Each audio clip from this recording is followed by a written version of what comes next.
Tai dabar galėsime pakalbinti Teisės skyriaus vadovę Radvilę Bieliauskienę ir knygų panaudos bei retrografijos poskyrio vadovę Jurgą Bražiūnienę. Gal ir pradėkim nuo jūsų, Jurga. Tai papasakokite pirmiausia apie tuos jau čia užsimintus, kažkas klausė, kompensacinius atlyginimus už literatūros autoriams, už knygų panaudą ir apskritai apie retrografiją ir kas ta tokia, man tai vis dar nesuprantama tuščia laikmena, nors labai džiaugiamės, kad ir už ją autoriai gauna šiokį tokį atlygį.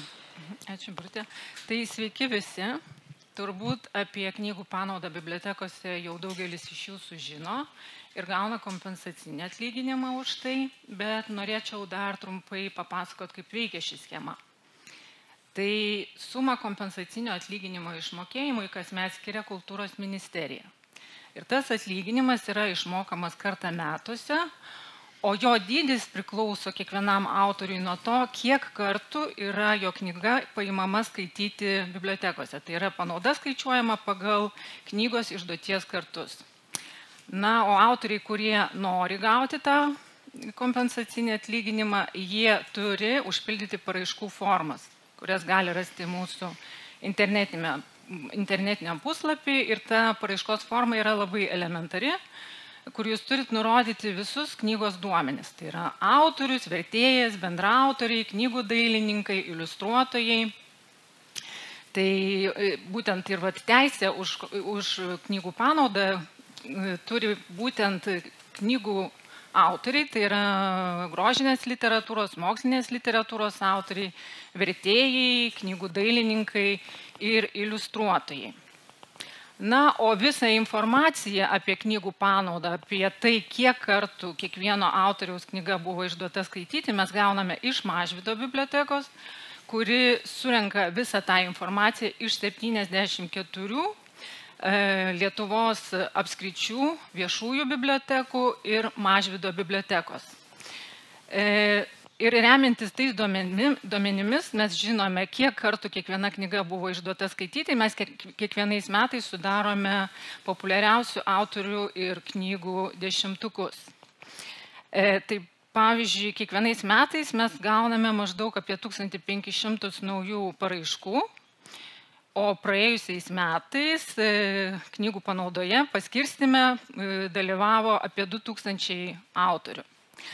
Na, o kompensacinį atlyginimą už reprografiją, tai yra, kai kūriniai yra atgaminami fotokopijavimo būdu, tai yra kūrinių trumpos ištraukos ar straipsniai, yra išmokami knygų autoriams, tai yra mokslinės literatūros autoriams, grožinės literatūros autoriams, taip pat leidėjams ir publicistikos kūrinių autoriams. Ir čia jau nereikia teikti paraiškų ir šį kompensacinį atlyginimą gauna tie autoriai, kurie dalyvauja knygų panaudoje. Kadangi remiantis tais duomenimis išduočių kartais mes galim paskaičiuoti ir paskaičiuojame tą kompensacinį atlyginimą už reprografiją. Ir šitą atlyginimą jau surenka mes, tai yra Latga. Ir surenkam iš kopijavimo paslaugas teikiančių įmonių ir įmonių, kurios parduoda reprografijos įrenginius. Na ir panašių principų veikia ir kompensacinio atlyginimo išmokėjimas už kūrinių asmeninį atgaminimą tuščioje laikmenoje. Tai yra, kai autoriaus kūrinio trumpa ištrauka ar straipsnis yra atgaminami asmeninėme kompiuteryje, mobiliajame telefone ar USB rakte ir panašiai. Ir irgi jisai yra išmokamas panašių principų, tai remiantis knygų panaudos duomenimis. Ir jisai yra išmokamas irgi kartą metuose ir už reprografiją, ir už panaudą, ir už tuščią laikmeną yra išmokamas tas atlyginimas kartą metuose. Ir jisai yra išmokamas autoriams, tai yra rašytojams ir vertėjams. Tai būtų tiek trumpai.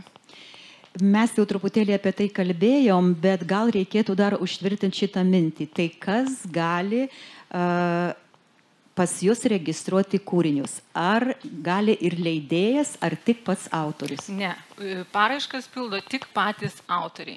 Nes kartais aš irgi sutinku tokias situacijas, kad žmonės galvoja, na, jeigu knygą išleido leidėjas, tai jis ten ir užpildys viską ir man čia nereikia sukt galvos. Pasirodo, jeigu pats to nepadarysi, tai panaudos ir negausi. Taip, čia jau yra autoriaus.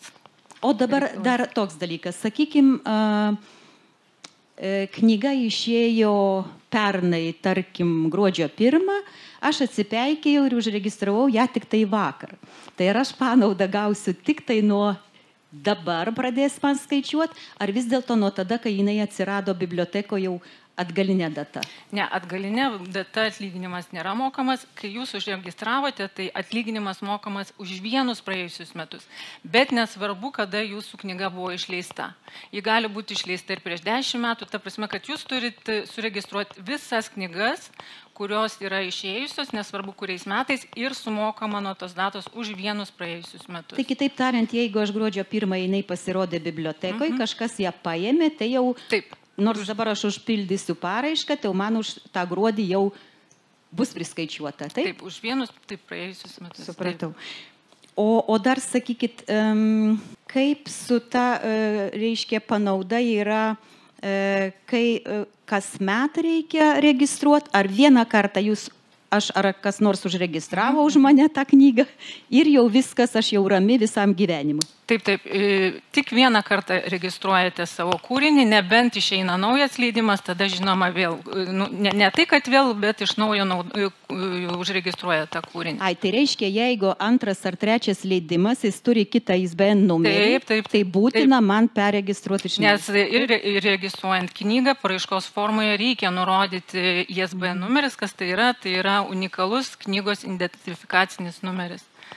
Na, o aš, pavyzdžiui, radau knygą be mano žinios įdėtą internete. Ką aš turiu daryti? Čia jau turbūt aš atsakysiu.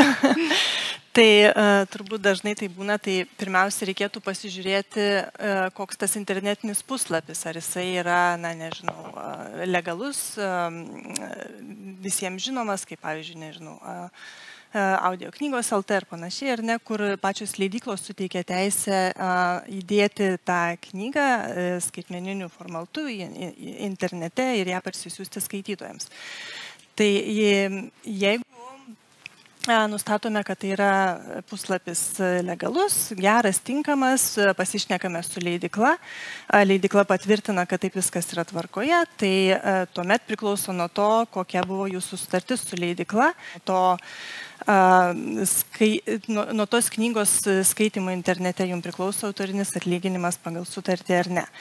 Tai gali būti įvairiai, gali būti, pati žinot ar ne, arba vienkartinis atlyginimas, arba procentai. Jeigu paaiškėja, kad puslapis yra nelegalus, tai vėlgi geriausia yra bendradarbiaujant kartu su savo leidykla, kreiptis į LRTK komisiją, tai tiesiog su leidykla, galbūt leidykla pamatys tame puslapyje savo išleistų knygų ir daugiau, kurios yra įdėtos nelegaliai, ir kuo su daugiau nelegalių tų kūrinių tame puslapyje leidykla ateis į LRTK su prašymu blokuoti, tuo paprasčiau bus užblokuoti tą nelegalų puslapį. Papildysiu, LRTK tai yra Lietuvos radijo televizijos komisija. Taip, ačiū labai.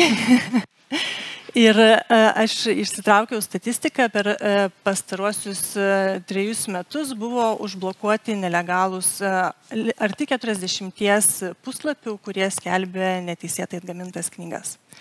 Tai, sakyčiau, visai neblogas skaičius kaip Lietuvai. Aišku, gaila, kad tų puslapių tiek daug buvo.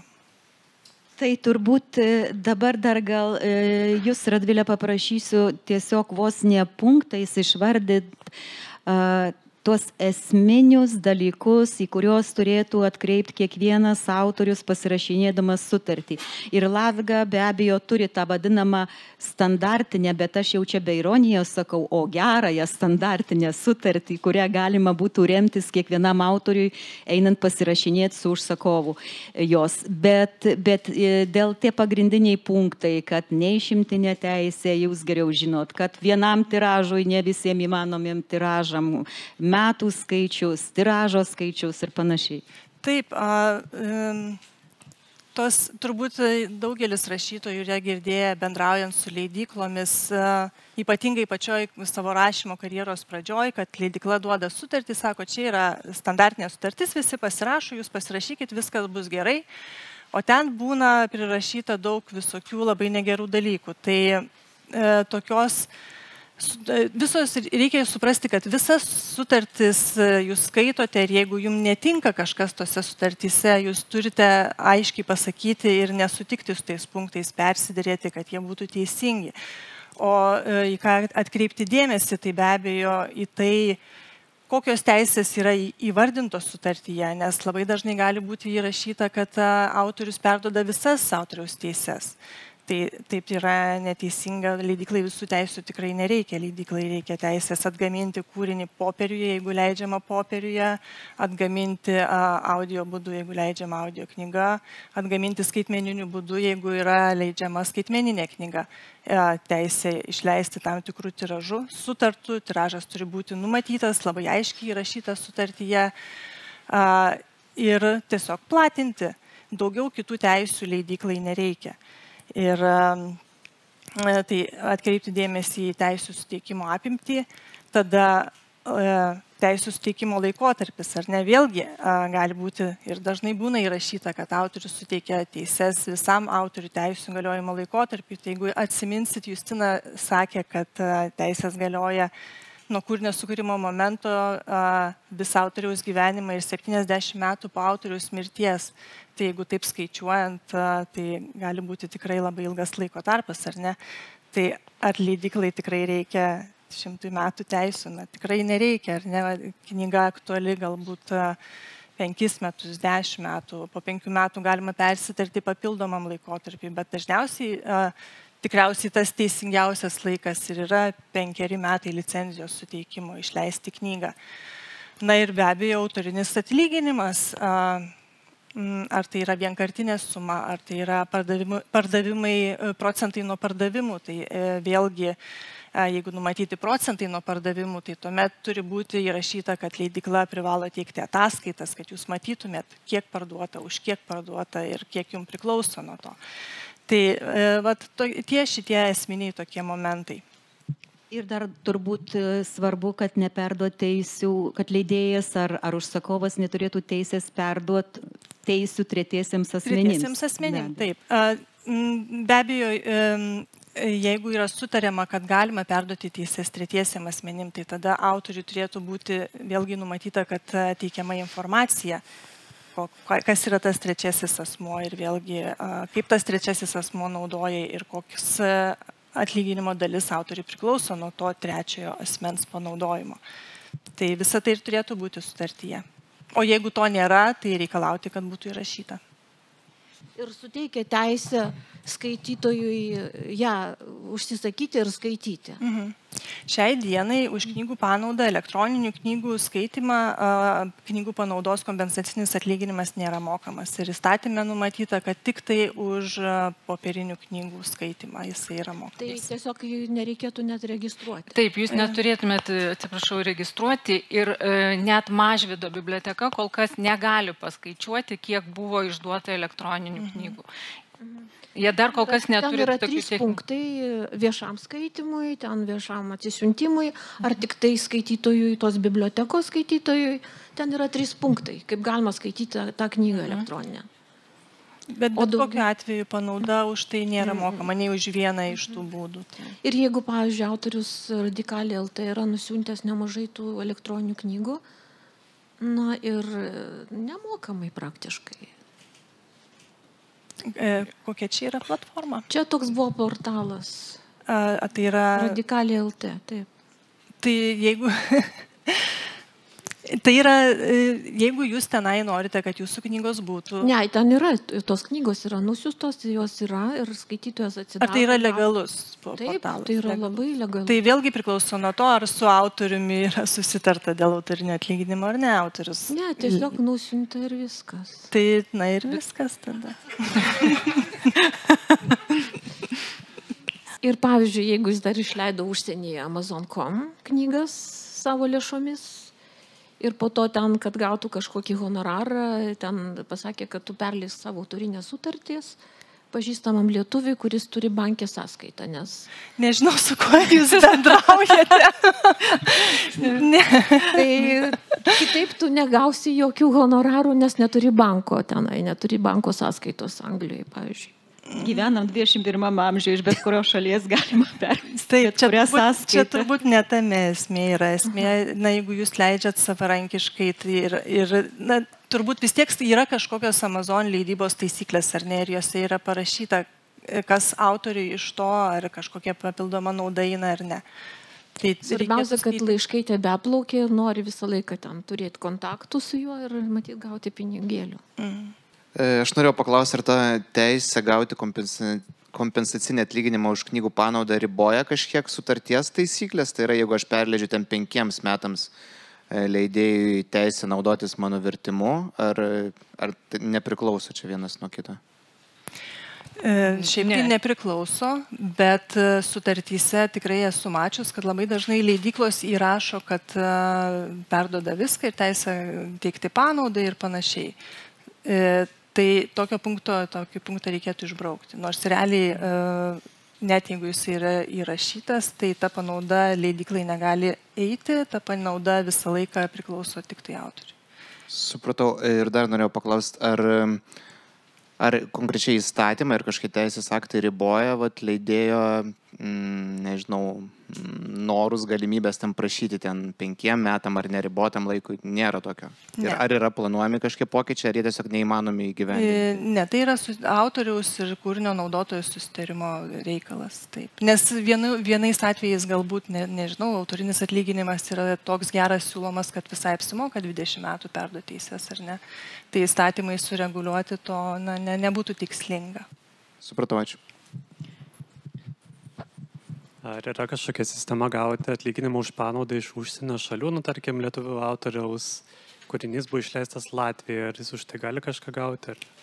Taip, bet tokiu atveju, kaip ir užsienio autoriai, jie individualiai kreipiasi į mus, pildo patys paraiškų formas ir tada gauna tą kompensacinį atlyginimą. Tai tokiu atveju, jeigu jūs žinot, kad Latvijoje yra tokia knyga, tai jūsų knyga, tarkim, jūs galite kreiptis į AKLA. Ir jie jums atsakys šitą klausimą ir galbūt jūs irgi galėsit užpildyti pas juos tą paraiškų formą ir jums tada skaičiuos jie tą atlyginimą. Aš norėjau pasiteirauti, kai jūs minėjote apie panaudą už laikmeną tuščią. Jūs paminėjote, kad gauna atlygį autoriai ir vertėjai, o kaip dailininkai ir iliustratoriai? Jie jau gauna per vizualiuosius menus, jau iš kitos skyriaus gauna. Gauna tikrai ir iliustratoriai, ir knygų dailininkai, bet jau per kitas sritį mūsų. Ačiū. Aš dar tik tai tą pačią temą norėčiau irgi priminti tokį dalyką, kurio gal labai neakcentavom, dėl knygų tiražo. Tai mes kalbam ne tik tai, kad suteikiama vienam tiražui sutartyje visų pirma, o parašoma, kad jeigu bus leidžiamas antrasis tiražas, tai turėtų būti vėl iš naujo tariamasi su autorium. Bet atkreipti reikia dėmesį ir į tą skaičiuką, nes kartais būna įrašyta, pavyzdžiui, leidėjo 10 000. Ar jūs įsivaizduojat Lietuvos rinkai 10 000? Ir čia yra tokie truputėlį spastai, nes tada, ką daro leidėjai Lietuvoje, ką praktikuoja, tai vadinasi tiražo papildymu. Tai leidėjas išleido 1000 knygų, labai gražiai pardavė, tada jis daro tiražo papildymą, 2000, 3000, 4, o autorius iš to 0 gauna, jeigu jis pasirašė, pavyzdžiui, kad tiražas pirmasis 10 000. Jis niekada nesulauks nei to antro leidimo, nei to 3, nei 4. Tai va čia irgi yra labai svarbu pasižiūrėti, ką jūs pasirašot kiek, nes Lietuvos rinkai jau 5000, tai yra labai didelis tiražas. Amžinatelis Jurga Ivanauskaitė ir tai neturėjo tokių tiražų su savo knygų. Tai maksimalu šiuolaikiniai rinkai tai yra 1500, 2000, 3000, gal dabar domėno bus, nežinau, knygos tiražas ir bus išparduotas. Tai reikia ir į tai atkreipdėmėsi. Ar dar yra klausimų? O, matau. Truputį papildytumėt šitą savo pastebėjimą, tarkim, jeigu sutartis sudaryta 5 metam ar ne, perleistos teisės, kaip jūs sakot, keliam 1000 egzempliorių tiražui. Tai norit pasakyti, kad negaus už kažkuriuos ten papildymus atlyginimo, jeigu parduotos teisės perleistos už atlyginimą numatytas sutartyje būtent 5 ar tai 10 metų? Negaus. Už papildymą negaus. Tai vadinasi tiražo papildymas. Ne antrasis tiražas, o tiražo papildymas. Tai yra dvi skirtingos savokos, užtat labai atidžiai skaitykit sutartį. Dėkui. Visai neseniai sutartyje mačiau įrašyta 30 000 egzempliorių tiražą. Tai kaip Birutė minėjo, kai Lietuvai yra 5 000 jau labai daug, tai na, tie 30 tiesiog iš fantastikos ryties. Prie to paties klausimo norėjau patikslinti, jeigu atlyginimas numatytas procentais nuo pardavimo, tai tada turbūt viskas tvarkoja. Tai jeigu, reiškia, yra įrašyta tiražas ten 5000 ar 6 ar kiek, nu nesvarbu kiek, ir jeigu jums nuo pardavimo, tai jūs turėtumėt sekti, kiek tų knygų pardavė per tuos 5 ar kiek jūs pasirašėt metų. Bet aš nežinau, ar jūs ten vaikščiosit per 5 ar 10 metų į buhalteriją ir... Na ne, aš atsiprašau, leidykla turi siūsti ataskaitas ir kasmet privalo siūsti ataskaitas, tai vaikščio ten turbūt autoriui pačiam nereikia. Na, nebent leidykla yra nesąžininga ir turi gaudyti, bet... Be abejo, tai, ką jau minėjom, tie tretieji asmenys labai svarbus, nes jeigu knyga atiduota 5 metam, ar ne, teisės, ir jūs atiduodat teisę, kad užsakovas turi teisę perduoti tretiesiam asmenim ir, pavyzdžiui, po metų kas nors susidomi ir nori pastatyti spektaklį arba filmą pagal jūsų knygą. Jūs nesikreips, nes jūs jau perdavėte tą teisę, kreipsis tik tai į leidėją. Ir leidėjas gaus tam tikrą procentą už tą spektaklį ar už filmą per tuos 5 metus. Tai va čia irgi yra labai labai svarbi vieta. Taip.